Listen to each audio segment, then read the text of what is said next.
ग्वालियर की महिला खिलाड़ी सरिता गोस्वामी ने open north India body building fitness and power lifting championship और Dholpur body building fitness association द्वारा आयोजित प्रतियोगिता में फर्स्ट विनर जीतकर ग्वालियर सहित मध्य प्रदेश का नाम रोशन किया है।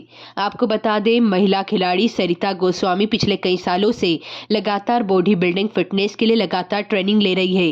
कई कंपटीशन में उन्होंने भाग लेकर इसके पहले भी मध्य प्रदेश का नाम रोशन किया है। मीडिया से बातचीत करते हुए कहा कि बचपन से ही बॉडी बिल्डिंग क्षेत्र में जाने का मन था। इसी वजह से कई बार स्ट्रगल का सामना भी करना पड़ा। आज भी साथ में छोटा बच्चा है, इसके बावजूद भी लगातार बॉडी बिल्डिंग के लिए समय निकालकर मेहनत कर रही हूँ। मेरे लिए बहुत ही प्राउड मोमेंट है। सरिता मेरे पास जब आई थी तो बहुत ज़्यादा डिप्रेस थी ये, अपनी फिजिक को लेकर के, अपने गोल को लेकर के। तो मैंने इन्हें मोटिवेट किया कि हमारा जिम आपके लिए प्रॉपर सपोर्ट में रहेगा। आप जैसे आएँ, जब आएँ, हम आपको पूरा सपोर्ट करेंगे। जो हमारी नॉलेज है, मैंने भी पावर लिफ्टिंग की हुई है, मेरा ब्रॉन्ज मेडल था। तो अभी हम लोगों को पावर लिफ्टिंग के लिए भी तैयार करते हैं। हमारे यहाँ कई स्टूडेंट्स हैं, जो अभी हिमांशु भदौरिया है, उसका पावर लिफ्टिंग में गोल्ड मेडल आया था पिछले 1.5 महीने पहले। और ये सरिता आई, काफ़ी डिप्रेस थी, काफ़ी परेशान थी। तो मैंने तो बस इन्हें मोटिवेट किया कि बेटा हारते नहीं हैं, आप स्ट्रगल करो, जो हमसे सपोर्ट हो सकेगा हम पूरा सपोर्ट करेंगे। और आज मेरे लिए बड़ी प्राउड मूवमेंट है कि बच्ची ने बहुत हार्ड वर्क किया, डाइट फॉलो की, क्योंकि एक सिंगल वुमन के लिए इस दौर में अपनी बॉडी मेंटेन करना, फैमिली को टाइम देना, इट्स वेरी डिफिकल्ट। बट उसने बहुत हार्ड वर्क किया और आज रिजल्ट आपके सामने है। तो ऐसे कोई भी मेल फीमेल जो बॉडी बिल्डिंग या फिटनेस लाइन में कुछ करना चाहते हैं और उनको अगर ऐसा लगता है कि फाइनेंशियली कहीं ना कहीं वो उतना एफर्ट नहीं कर सकते, तो बीजिम सभी के लिए वेलकम करता है। और भी जो लोग भी इस इंटरव्यू को देखेंगे, उन्हें लगता है उन्हें तैयारी करनी है, पावर लिफ्टिंग हो, बॉडी बिल्डिंग हो या मसल मॉडलिंग करनी हो। मैंने भी 2022 में मसल मॉडलिंग जीता हुआ था। तो आप आ सकते हैं। और मेरे जिम में बहुत अच्छा माहौल है, हमारी बहुत अच्छी टीम है, जहाँ सारे सर्टिफाइड ट्रेनर्स हैं, डाइटिशियंस हैं, जो आपको आपका गोल अचीव करने में पूरी मदद करते हैं। तो आज मैं बहुत ही प्राउड फील कर रहा हूँ। सरिता का मेडल पड़ा, सरिता ने चंबल श्री में 2nd प्लेस जीता, सरिता ने नॉर्थ इंडिया में पहली पोजीशन हासिल की है। तो मेरे लिए, मेरे जिम के लिए बहुत ही प्राउड मोमेंट है। जी, ये मैंने 15 और 16 को 2 कंपटीशन खेले हुए हैं। तो 15 को जो था मेरा धौलपुर में था, और वो चंबल श्री का जिसमें मेरा दूसरा स्थान रहा।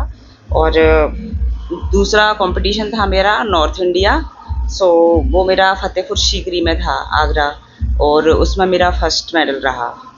क्या कॉम्बिनेशन था ये? Body building. बॉडी बिल्डिंग जी। तो किन किन जिलों के इसमें कहाँ से प्रतिभागियों ने भाग लिया था? चंबल श्री में तो ऑल ओवर अपने चंबल से ही थे, चंबल संभाग से, लेकिन नॉर्थ इंडिया में ऑल इंडिया के सभी पार्टिसिपेटर थे जितने भी। तो कितने प्रतिभागियों को आपने मात दी है और आपने अपना? यहाँ पे तो मेरा दूसरा स्थान रहा, और वहाँ पे भी काफ़ी सारे प्लेयर थे, इतना मैंने काउंट नहीं कर पाया कितने थे। तो कितने समय से आप मार्शल आर्ट इसमें तैयारी कर रहे हो बॉडी बिल्डिंग? समथिंग अभी मेरे को ज़्यादा नहीं हुआ बॉडी बिल्डिंग में। इससे पहले मैं पावर लिफ्टिंग खेलती थी, लेकिन अभी बॉडी बिल्डिंग में आए हुए बस 1-1.5 साल ही हुआ है मेरे को। और जो अन्य खिलाड़ी हैं उनके लिए क्या मैसेज देना चाहोगे, मोटिवेशनल मैसेज? बस यही कहना चाहूँगी कि रुकना नहीं है, चलते रहो। जब अंधेरा बहुत ज़्यादा गहरा हो जाता है ना, तो समझ में नहीं आता कि हम आगे क्या करें, क्या नहीं करें, या यहीं पर रुक जाएं। कभी कभी तो मन सच में करता है कि हाँ रुक जाते हैं, समझ में ही नहीं आता, कुछ दिखाई नहीं देता। तो बस उस टाइम के लिए मेरी एक ही सलाह रहेगी कि स्थिर रखो अपने आप को, बस वहाँ पे थम जाना। कुछ नहीं समझ में आए तो थम जाना, लेकिन रुकना, चलना ऐसा मत सोचना कि बंद हो जाना, बस थम जाना कुछ देर के लिए। और फिर वो टाइम जो डिसीजन देता है ना, वो आप जो सोचते नहीं हो उससे भी ज़्यादा अच्छे देता है। वो उस टाइम ईश्वर के भरोसे छोड़ दिया करो, जब खुद को कुछ समझ नहीं आए तो फिर आप आगे चलोगे, बहुत कुछ अच्छा समझ में आएगा। आपका एक पुराना इंटरव्यू भी चल रहा है जिसमें आपने बोला है कि काफ़ी स्ट्रगल करने के बावजूद आज इस मुकाम तक और इस मंजिल तक मैं पहुंच पाई हूँ। तो कैसा लग रहा है अब पुराना स्ट्रगल और अभी दोबारा से स्ट्रगल? पुराना स्ट्रगल भी काफ़ी था, इस बार का भी और भी ज़्यादा था। तो बस यही है, अभी वो टाइम नहीं आया कि मेरी कहानी को मैं शो करूं। एक्चुअली में बहुत ज़्यादा स्ट्रगल रहा है मेरी स्टोरी में, मेरी लाइफ में। तो देखती हूँ मैं कहाँ तक जा सकती हूँ। एक बेटा है मेरा 9 साल का, और जब मैं फर्स्ट टाइम यहाँ भैया के यहाँ पे जिम में आई थी, अभी 3 महीने पहले। तो उस दिन मैं बहुत ज़्यादा दुखी थी, अपने आप को बहुत हर्ट हो रहा था मेरे को। मैं बहुत ज़्यादा रो के आई थी भैया के पास।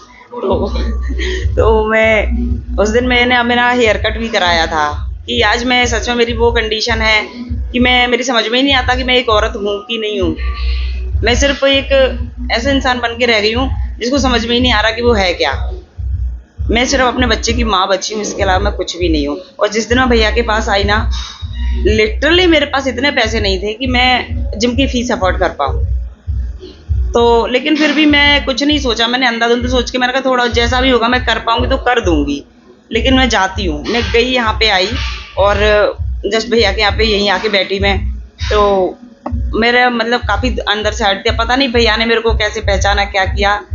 तो मैंने अपने मुँह से कुछ भी नहीं बोला था ऐसा, सिर्फ मैंने कहा था भैया मेरे को जिम करनी है। तो भैया ने बस मेरे को ऐसा बोला कि बेटा तुम जिम करो और तुमको फीस देने की भी ज़रूरत नहीं है, बस तुम जिम करो। तो वो चीज़ मेरे को ऐसा, ठाकुर जी महाराज भैया जी के यहाँ पे बैठे हुए हैं, तो मैं बस उन्हीं को ऐसा बार बार देख के प्रार्थना कर रही थी। लेकिन पता नहीं उन्हीं का सिग्नल था क्या था कि भैया ने मेरे को ऐसा बोल दिया कि तुम बेटा जिम करो, बस कोई फीस देने की ज़रूरत नहीं है। तो वो चीज़ मेरे को बहुत अच्छी लगी। मेरे को एक ऐसे नई उम्मीद सी मिल गई थी कि चलो यहाँ पे मुझे कुछ अच्छा मिला, ईश्वर कहीं ना कहीं है। और भैया की ये इंसानियत मेरे को बहुत अच्छी लगी। और अगर कहते हैं ना कि कभी कोई आदमी किसी ऐसा ढलान पे बैठा हुआ, उसको जस्ट जरा सा धक्का मारने की ज़रूरत होती है। तो भैया जैसे लोग अभी तक हैं ना, तो ऐसे लोगों की वजह से हम जैसे प्लेयर्स आगे जाते हैं। नहीं सरिता